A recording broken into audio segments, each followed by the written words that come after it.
ಈಗ ನೀವು ಸ್ಕ್ರೀನ್ ಮೇಲೆ ನೋಡ್ತಿರೋ ಮಗು ಹೆಸರು ಮೋಕ್ಷಜ್ಞ. ಈ ಮಗುನ ಕಾಪಾಡಬೇಕು ಅಂದ್ರೆ ಒಂದೇ ಒಂದು ಇಂಜೆಕ್ಷನ್ ಹಾಕ್ಬೇಕಾಗಿರುತ್ತೆ. ಅದಕ್ಕೆ ಬರೋಬ್ಬರಿ 9 ಕೋಟಿ ಬೇಕು. ವಿಶ್ವದಲ್ಲೇ ಅತ್ಯಂತ ಕಾಸ್ಟ್ಲಿ ಇಂಜೆಕ್ಷನ್ಸ್ ಅಲ್ಲಿ ಇದೊಂದಾಗಿರುತ್ತೆ. ಇವಾಗ ತಾನೇ ಹುಟ್ಟಿರೋ ಮಗುನ ಎಷ್ಟು ಆಸೆಯಿಂದ ಎತ್ಕೊಂತೀವಿ, ಎಲ್ಲ ಸರಿಯಾಗಿದೆ ಅಂತ ಎಲ್ರಿಗೂ ಅನ್ಸುತ್ತೆ. ಆದ್ರೆ ಕೆಲವೇ ತಿಂಗಳಲ್ಲಿ ಏನೋ ಸರಿ ಇಲ್ವಲ್ಲ ಅಂತ ಅನ್ಸ್ತಾ ಬರುತ್ತೆ. ಮಗು ಸರಿಯಾಗಿ ಮೂವ್ಮೆಂಟ್ಸ್ ಕೊಡ್ತಿರಲ್ಲ, ಉಸಿರಾಟ ಕಮ್ಮಿ ಆಗ್ತಾ ಬರುತ್ತೆ. ಏನಿದು ಅಂತ ಚೆಕಪ್ ಮಾಡೋಣ ಅಂತ ಹಾಸ್ಪಿಟಲ್ಗೆ ಹೋದ್ರೆ ಕ್ಷಣದಲ್ಲಿ ಎಲ್ಲ ಚೇಂಜ್ ಆಗ್ಬಿಡುತ್ತೆ. ಇವತ್ತು ನಾವು ಮಕ್ಕಳನ್ನ ಕಾಡ್ತಾ ಇರೋ ಮೋಸ್ಟ್ ಸೀರಿಯಸ್ ಜೆನೆಟಿಕ್ ಡಿಸಾರ್ಡರ್ ಬಗ್ಗೆ ಮಾತಾಡಲಿದ್ದೇವೆ. ಅದರ ಹೆಸರು spinal muscular atrophy type 1, short form ಅಲ್ಲಿ SMA ಟೈಪ್ 1 ಅಂತ ಕರೀತಾರೆ. ಇದೇ ವಿಡಿಯೋದಲ್ಲಿ ನಾವು ಈ ಕಂಡೀಷನ್ ಯಾಕೆ ಕಾಸ್ ಆಗುತ್ತೆ, ಇದನ್ನು ಪ್ರಿವೆಂಟ್ ಮಾಡೋದು ಹೇಗೆ, ಹಾಗೆ ಮತ್ತಷ್ಟು ಇನ್ಫಾರ್ಮೇಶನ್ ತಿಳಿಯಲಿದ್ದೇವೆ.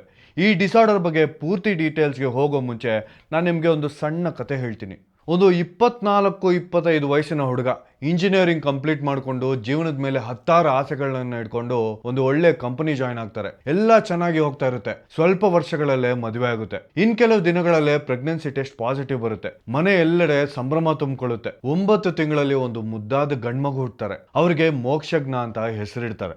ಎಲ್ಲ ಚೆನ್ನಾಗಿರೋ ಟೈಮ್ ಅಲ್ಲಿ ಅವ್ರಿಗೆ 2 ತಿಂಗಳು ಕಂಪ್ಲೀಟ್ ಆಗ್ತಾ ಬರುವಾಗ ಕೈ ಮೂವ್ಮೆಂಟ್ ಸ್ವಲ್ಪ ಕಮ್ಮಿ ಆಗ್ತಾ ಬರುತ್ತೆ. 3 ತಿಂಗಳು ಕಳೆದ ನಂತರ ಅವರ ಕಾಲಲ್ಲಿ ಕೂಡ ಮೂವ್ಮೆಂಟ್ ಕಮ್ಮಿ ಆಗಿ ಬಾಡಿಯಲ್ಲಿ ವೀಕ್ನೆಸ್ ಕಾಣಿಸ್ಕೊಳ್ಳುತ್ತೆ. ಮಸಲ್ ಮೂವ್ಮೆಂಟ್ ಅಷ್ಟು ಇರಲ್ಲ. ಬ್ರೀತಿಂಗ್ ಇಶ್ಯೂಸ್ ಬರುತ್ತೆ. ಇದರ ಜೊತೆಗೆ ಅವರು ಮಗುವಿಗೆ 1.5 ಮಂತ್ ಅಲ್ಲಿ ಜನರಲ್ ವ್ಯಾಕ್ಸಿನೇಷನ್ ಮಾಡಿಸ್ತಾರೆ. 15 ದಿನ ಆದ್ರೂ ಈ ಕೋಲ್ಡ್ ಅಂಡ್ ಫೀವರ್ ಕಮ್ಮಿ ಆಗಲ್ಲ. ಅವ್ರಿಗೆ ಮಗುವಿಗೆ ಆಲ್ರೆಡಿ ಕಂಡೀಷನ್ ಸ್ಟಾರ್ಟ್ ಆಗಿದೆ ಅಂತ ಗೊತ್ತಿರಲ್ಲ. ಇಂಥ ಟೈಮಲ್ಲಿ ವ್ಯಾಕ್ಸಿನೇಷನ್ ಹಾಕ್ಸಿದ್ರೆ ಕೋಲ್ಡ್ ಅಂಡ್ ಫೀವರ್ ಜಾಸ್ತಿ ಆಗಿ ರಿಕವರಿ ಆಗಲ್ಲ. ಹಂಗೆ ಮಸಲ್ ಕಂಡೀಷನ್ ಇನ್ನ ಹದ್ಗೆಡುತ್ತೆ ಅಂತ ಕೂಡ ಗೊತ್ತಿರ್ಲಿಲ್ಲ. ಒಂದ್ಸತಿ ಚೆಕ್ ಮಾಡ್ಸೋಣ ಅಂತ ಹಾಸ್ಪಿಟಲ್ಗೆ ಮಗುನ ಕರ್ಕೊಂಡು ಹೋದ್ರೆ ಡಾಕ್ಟರ್ಗಳಿಗೆ ಡೌಟ್ ಬಂದು ಚೆಕಪ್ ಮಾಡುವಾಗ ಮೋಕ್ಷಜ್ಞನಿಗೆ SMA ಟೈಪ್ 1 ಡಿಸಾರ್ಡರ್ ಇದೆ ಅಂತ ಗೊತ್ತಾಗುತ್ತೆ. ಇಮಿಡಿಯೇಟ್ ಆಗಿ ರೆಸಿಡಿಫ್ಲಾಮ್ ಅನ್ನೋ ಮೆಡಿಸಿನ್ ಟ್ರೀಟ್ಮೆಂಟ್ ಸ್ಟಾರ್ಟ್ ಮಾಡ್ತಾರೆ. ಈ ಮೆಡಿಸಿನ್ ಕಾಸ್ಟ್ ಬಂದು ದಿನಕ್ಕೆ 15,000. ಈ ತರ 1 ತಿಂಗಳು ಈ ಮೆಡಿಸಿನ್ ಅನ್ನ ಕೊಡಬೇಕಾಗಿರುತ್ತೆ. ಇದೆಲ್ಲ ಆದ್ಮೇಲೆ ಗೊತ್ತಾಗಿದ್ದು SMA ಟೈಪ್ 1 ಗೆ ಬೇಕಾಗಿರೋ ಇಂಜೆಕ್ಷನ್ಗೆ 9 ಕೋಟಿ ಖರ್ಚು ಮಾಡಿದ್ರೆ ಮೋಕ್ಷಜ್ಞನ ಕಂಡೀಷನ್ ಸರಿ ಹೋಗುತ್ತೆ ಅಂತ. ಇವ್ರಿಗೆ ಇನ್ನು 1 ವರ್ಷ ಟೈಮ್ ಒಳಗಡೆ ಆ ಇಂಜೆಕ್ಷನ್ ಕೊಡದೆ ಹೋದ್ರೆ ಮೋಕ್ಷಜ್ಞನ ಪ್ರಾಣಕ್ಕೆ ಅಪಾಯ ಇದೆ. ಮಿಡಲ್ ಕ್ಲಾಸ್ ಫ್ಯಾಮಿಲಿ, ಅಷ್ಟು ಖರ್ಚುಗಳನ್ನ ತಡ್ಕೊಳ್ಳೋ ಶಕ್ತಿ ಇವರಿಗೆ ಇಲ್ಲ. ಈಗಾಗಲೇ ಇವರಿಗೆ ಇದ್ದ ಆಸ್ತಿ ಎಲ್ಲ ಮಾರಿಯಾಗಿದೆ. ಏನಾದ್ರೂ ಮಾಡಿ ಮಗುವನ್ನ ನಾರ್ಮಲ್ ಮಾಡಬೇಕು ಅಂತ ಇವರು ನಾನಾ ಕಷ್ಟಗಳನ್ನ ಪಡ್ತಾ ಇದ್ದಾರೆ. ಕಳೆದ 2 ತಿಂಗಳಿಂದ ಇವರು ಹಲವಾರು ಡೊನೇಷನ್ ಮತ್ತೆ ಫಂಡ್ ರೈಸರ್ ಕ್ಯಾಂಪೇನ್ಸ್ ನ ನಡೆಸ್ತಾ ಇದ್ದಾರೆ. ಇವ್ರು ಹೇಳೋದೆಲ್ಲ ಎಲ್ಲರೂ ಸೇರಿ 1 ರೂಪಾಯಿ ಡೊನೇಟ್ ಮಾಡಿದ್ರು ಸಹ ಅವರ ಮಗನನ್ನ ಉಳಿಸ್ಕೋಬಹುದು ಅಂತ ಭರವಸೆಯಲ್ಲಿ ಇದ್ದಾರೆ. ಡೊನೇಷನ್ ಲಿಂಕ್ ಅನ್ನ ನಾನು ಡಿಸ್ಕ್ರಿಪ್ಷನ್ ಅಲ್ಲಿ ಹಾಕಿರ್ತೀನಿ. ಹಾಗೆ ಇದ್ರ ರಿಲೇಟೆಡ್ QR ಕೋಡ್ ಕೂಡ ನೀವು ಇವಾಗ ಸ್ಕ್ರೀನ್ ಮೇಲೆ ನೋಡಬಹುದು. ಇವೆರಡರಲ್ಲಿ ಯಾವ್ದಾದ್ರು ಒಂದು ಮೀಡಿಯಂ ನ ಯೂಸ್ ಮಾಡ್ಕೊಂಡು ನೀವು ನಿಮ್ ಕೈಯಲ್ಲಾದಷ್ಟು ಸಹಾಯ ಮಾಡಬಹುದು. ಈಗ ಮುಂದಿನ ಭಾಗದಲ್ಲಿ ಈ ಕಂಡೀಷನ್ ಬೇಸಿಕಲಿ ಯಾಕೆ ಬರುತ್ತೆ ಅಂತ ನೋಡೋಣ. ಸ್ಪೈನಲ್ ಮಸ್ಕ್ಯುಲರ್ ಅಟ್ರೋಫಿ ಅಥವಾ SMA ಬಂದು ಬ್ರೈನ್ ಅಲ್ಲಿ ಉಂಟಾಗೋ ಒಂದು ಸ್ಪೆಷಲ್ ಕಂಡೀಷನ್ ಆಗಿರುತ್ತೆ. ಇದರಲ್ಲಿ ಬಂದು ನಮ್ಮ ಬಾಡಿಯಲ್ಲಿರೋ ನರ್ವಸ್ ಸಿಸ್ಟಮ್ ಮಸಲ್ಸ್ ಗೆ ಕಳಿಸಬೇಕಾಗಿರೋ ಇನ್ಸ್ಟ್ರಕ್ಷನ್ಸ್ ನ ಕೊಡೋಕೆ ಆಗದೆ ಹೋದಾಗ ಮಸಲ್ಸ್ ಬಂದು ಸ್ಟ್ರೆಂತ್ ಇದ್ರೂ ಸಹ ಅದು ಮಾಡಬೇಕಾಗಿರೋ ಕೆಲಸವನ್ನ ಮಾಡೋಕೆ ಆಗದೆ ಹೋಗುತ್ತೆ. ಎಕ್ಸಾಂಪಲ್ ಗೆ ನಾವು ಒಂದು ಬೆರಳನ್ನ ಮೂವ್ ಮಾಡಬೇಕಿದ್ರು ನಮ್ಮ ಬ್ರೈನ್ ಇಂದ ಒಂದು ಸಿಗ್ನಲ್ ಬರುತ್ತೆ. ಆ ಸಿಗ್ನಲ್ ನರ್ವ್ಸ್ ಇಂದ ನಮ್ಮ ಕೈಗೆ, ಅಲ್ಲಿಂದ ನಮ್ಮ ಬೆರಳಿಗೆ ಪಾಸ್ ಆಗಿ ನಾವು ಬೆರಳನ್ನ ಮೂವ್ ಮಾಡೋಕೆ ಆಗುತ್ತೆ. ಪ್ರತಿ ಬಾಡಿ ಪಾರ್ಟ್ ಅಲ್ಲೂ ಇದೇ ತರ ನಾವು ಏನೇ ಮಾಡ್ಬೇಕಂದ್ರೂ ಬ್ರೈನ್ ಇಂದ ಸಿಗ್ನಲ್ ಬರ್ಬೇಕಾಗಿರುತ್ತೆ. ಸೊ ಈ ಬ್ರೈನ್ ಇಂದ ಬರೋ ಸಿಗ್ನಲ್ಸ್ ನ ಬಾಡಿ ವರ್ಗೂ ಕಳಿಸೋ ಕೆಲಸ ಮಾಡೋದು ಮೋಟಾರ್ ನ್ಯೂರಾನ್ಸ್. ಈ ಮೋಟಾರ್ ನ್ಯೂರಾನ್ಸ್ ಹೆಲ್ತಿ ಆಗಿ ಇರಬೇಕು ಅಂದ್ರೆ SMN ಪ್ರೋಟೀನ್ ಆಕ್ಟಿವ್ ಆಗಿ ಇರಬೇಕು. SMN ಅಂದ್ರೆ ಸರ್ವೈವಲ್ ಮೋಟಾರ್ ನ್ಯೂರಾನ್ಸ್. ಅಕಸ್ಮಾತ್ SMN ಸರಿಯಾಗಿ ಕೆಲಸ ಮಾಡದೆ ಹೋದ್ರೆ ಮೋಟಾರ್ ನ್ಯೂರಾನ್ಸ್ ವೀಕ್ ಆಗ್ಬಿಡುತ್ತೆ. ಪ್ರತಿ ಜೀನ್ ಅಲ್ಲೂ ಸಹ ಈ SMN ನ 2 ಕಾಪೀಸ್ ಇರುತ್ತೆ. ಇದನ್ನ SMN1 ಅಂಡ್ SMN2 ಅಂತ ಕರೀತಾರೆ. SMN2 ಬಂದು SMN1 ನ ಡೂಪ್ಲಿಕೇಟ್ ಆಗಿರುತ್ತೆ. ಇದು ಕೂಡ ನ್ಯೂರಾನ್ಸ್ ಗೆ ಬೇಕಾಗಿರೋ ಪ್ರೋಟೀನ್ಸ್ ನ ತಯಾರಿಸುತ್ತೆ. ಬಟ್ SMN1 ಅಷ್ಟು ಒಳ್ಳೆ ಪ್ರೊಡಕ್ಟಿವಿಟಿ ಕೊಡಲ್ಲ. ಈ ಕಂಡೀಷನ್ ಬಂದು ಪ್ರತಿ 10,000 ಮಕ್ಕಳಿಗೆ ಒಬ್ರಲ್ಲಿ ಕಾಣಿಸ್ಕೊಳ್ಳುತ್ತೆ. ತುಂಬಾ ರೇರ್ ಕಂಡೀಷನ್ ಇದು. ಬಟ್ ಇದರಿಂದ ಸಫರ್ ಆಗ್ತಿರೋ ಮಗುವಿಗೆ ಇದು ತುಂಬಾ ಅಪಾಯಕಾರಿಯಾಗಿರುತ್ತೆ. ಈ ಕಂಡೀಷನ್ ಇಂದ ಬಳಲ್ತಾ ಇರೋರು ಸಾಧಾರಣವಾಗಿ ನಡೆಯೋಕೆ, ಉಸಿರಾಡೋಕೆ ಇಲ್ಲ ನುಂಗೋ ಶಕ್ತಿ ಇಲ್ಲದೆ ಒದ್ದಾಡ್ತಾ ಇರ್ತಾರೆ. ಈ ಕಂಡೀಷನ್ ಅಲ್ಲಿ 4 ಟೈಪ್ಸ್ ಇದಾವೆ.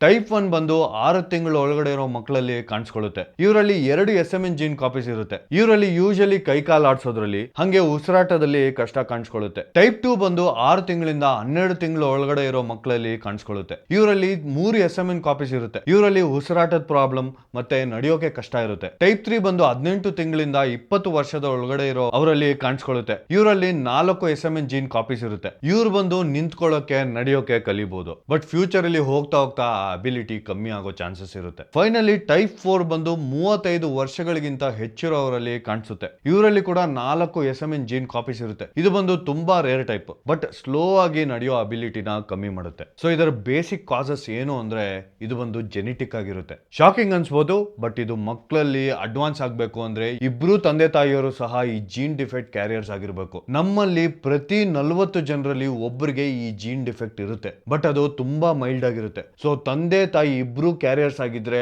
ಅವ್ರಿಗೆ ಹುಟ್ಟೋ ಮಗುವಲ್ಲಿ ಈ SMA ಅನ್ನೋದು ಸ್ಟ್ರಾಂಗ್ ಆಗಿ ಕಾಣಿಸ್ಕೊಳ್ಳುತ್ತೆ. ಇದರಲ್ಲಿ ಒಬ್ರು ಕ್ಯಾರಿಯರ್ ಆಗಿದ್ದು ಇನ್ನೊಬ್ರು ನಾನ್ ಕ್ಯಾರಿಯರ್ ಅಂದ್ರೆ SMA ಅಷ್ಟು ಸ್ಟ್ರಾಂಗ್ ಆಗಿ ಕಾಣಿಸ್ಕೊಳ್ಳಲ್ಲ. ಸೊ ಈ ಕಂಡೀಷನ್ ಯಾವ ಮಕ್ಕಳಿಗೂ ಬರಬಾರ್ದು ಅಂದ್ರೆ ಮೊದಲೇ ಹಾಸ್ಪಿಟಲ್ ಅಲ್ಲಿ ಇಬ್ರು husband and wife gene test ಮಾಡಿಸಬೇಕಾಗಿರುತ್ತೆ. ಅದರಲ್ಲಿ ಯಾರಾದ್ರೂ ಒಬ್ರು ಮಾತ್ರ ಈ ಕಂಡೀಷನ್ ಕ್ಯಾರಿಯರ್ಸ್ ಆದ್ರೆ ಏನು ಭಯ ಪಡೋ ಅವಶ್ಯಕತೆ ಇರಲ್ಲ. ಬಟ್ ಇಬ್ರು ಕ್ಯಾರಿಯರ್ಸ್ ಅಂದ್ರೆ ನೆಕ್ಸ್ಟ್ ಡಾಕ್ಟರ್ಸ್ ಒಪಿನಿಯನ್ ತಗೋಬೇಕಾಗಿರುತ್ತೆ. ಈ ಟೆಸ್ಟ್ ನ ಬಂದು ಎಲ್ಲ ಹಾಸ್ಪಿಟಲ್ಸ್ ಅಲ್ಲಿ ಬೇಸಿಕ್ ಆಗಿ ಮಾಡಲ್ಲ, ನಾವಾಗಿ ಕೇಳಿ ಮಾಡಿಸ್ಕೋಬೇಕಾಗಿರುತ್ತೆ. ನಮ್ಮ ಫ್ಯಾಮಿಲೀಸ್ ಅಲ್ಲಿ ಈ ರೀತಿ ಯಾರಿಗೂ ಆಗಿಲ್ಲ, ಸೊ ನಮ್ಗೆ ಏನು ಭಯ ಇಲ್ಲ ಅಂತ ಲೈಟ್ ಆಗಿ ತಗೋಬೇಡಿ. ಇದಕ್ಕೆ ಮುಂಚೆ ಇರೋ ವಿಕ್ಟಿಮ್ ಫ್ಯಾಮಿಲೀಸ್ ಕೂಡ ಈ ರೀತಿ ಏನು ಇಲ್ಲ ಅನ್ಕೊಂಡವ್ರೆ. ಇವಾಗ ಈ ಕಂಡೀಷನ್ ನ ಹೇಗ್ ಟ್ರೀಟ್ ಮಾಡ್ತಾರೆ ಅಂದ್ರೆ ಈ 9 ಕೋಟಿ ರೂಪಾಯಿ ವ್ಯಾಕ್ಸಿನೇಷನ್ ಇದೆ ಅಲ್ವಾ, ಇದರಲ್ಲಿ ವೈರಸ್ ನ ಇಂಜೆಕ್ಟ್ ಮಾಡ್ತಾರೆ. ಇದು ಕೆಟ್ಟ ವೈರಸ್ ಅಲ್ಲ, ಬಾಡಿನ ರಿಕವರ್ ಮಾಡೋ ವೈರಸ್. ಈ ವೈರಸ್ ಗಳು ಹೋಗಿ ನ್ಯೂರಾನ್ ಸೆಲ್ಸ್ ನ DNA ಚೇಂಜ್ ಮಾಡ್ದಿರಾ ಬರೀ ಡಿಫೆಕ್ಟಿವ್ ಜೀನ್ ನ ಮಾತ್ರ ರಿಪ್ಲೇಸ್ ಮಾಡಿ ನ್ಯೂರಾನ್ ಸೆಲ್ ರಿಕವರಿಗೆ ಹೆಲ್ಪ್ ಮಾಡುತ್ತೆ. ಈ ಕೇಸ್ಗೆ ಸಂಬಂಧಪಟ್ಟಂತೆ ಒಂದು ಅಕ್ಕ ತಮ್ಮದು ರಿಯಲ್ ಲೈಫ್ ಎಕ್ಸಾಂಪಲ್ ನೋಡೋಣ ಬನ್ನಿ. ಲೆಫ್ಟ್ ಸೈಡ್ ಅಲ್ಲಿ ನೋಡ್ತಿರೋರು SMA ಟೈಪ್ 1 ಇಂದ ಸಫರ್ ಆಗ್ತಾರೆ. ಇವರಿಗೆ 1 ಇಯರ್ ಆದ್ರೂ ಟ್ರೀಟ್ಮೆಂಟ್ ಆಗಿರಲ್ಲ, ಸೊ 15 ತಿಂಗಳಲ್ಲೇ ಇವರು ಸತ್ತೋಗ್ತಾರೆ.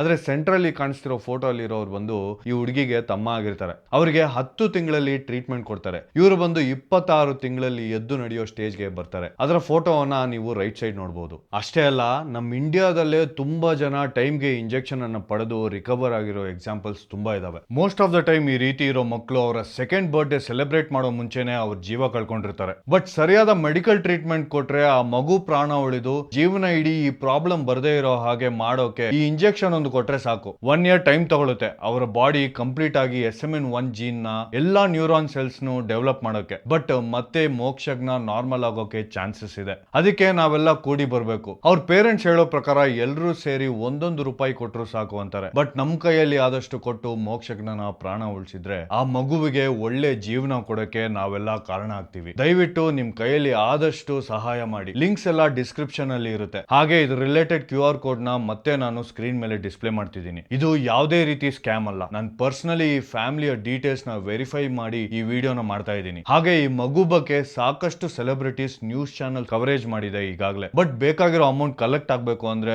ಇನ್ನಷ್ಟು ಸಹಾಯ ಬರಬೇಕಾಗಿದೆ. ಎಲ್ಲರೂ ಒಗ್ಗಟ್ಟಾದ್ರೆ ಅವರ ಪ್ರಾಣನ ಉಳಿಸೋಕೆ ಸಾಧ್ಯ ಆಗುತ್ತೆ. ದಯವಿಟ್ಟು ನಿಮ್ಗೆ ಗೊತ್ತಿರೋ ಪ್ರತಿಯೊಬ್ಬರಿಗೂ ಈ ವಿಡಿಯೋನ ಶೇರ್ ಮಾಡಿ. ಮಗು ಕಂಡೀಷನ್ ಸರಿಯಾಗೋಕೆ ಹೆಲ್ಪ್ ಮಾಡ್ದಂಗೂ ಇರುತ್ತೆ, ಹಾಗೆ ಎಲ್ಲರಲ್ಲೂ ಇದ್ರ ಬಗ್ಗೆ ಅವೇರ್ನೆಸ್ ಕೂಡ ಬರುತ್ತೆ. ಹಂಗೆ ವಿಡಿಯೋ ಮತ್ತಷ್ಟು ಜನಕ್ಕೆ ತಲುಪಬೇಕು ಅಂದ್ರೆ ವಿಡಿಯೋನ ಲೈಕ್ ಮಾಡಿ, ಕಮೆಂಟ್ ಮಾಡಿ. ಇದರಿಂದ ಇನ್ನಷ್ಟು ಜನರಿಗೆ ಇದು ತಲುಪೋಕೆ ಸಹಾಯ ಆಗುತ್ತೆ.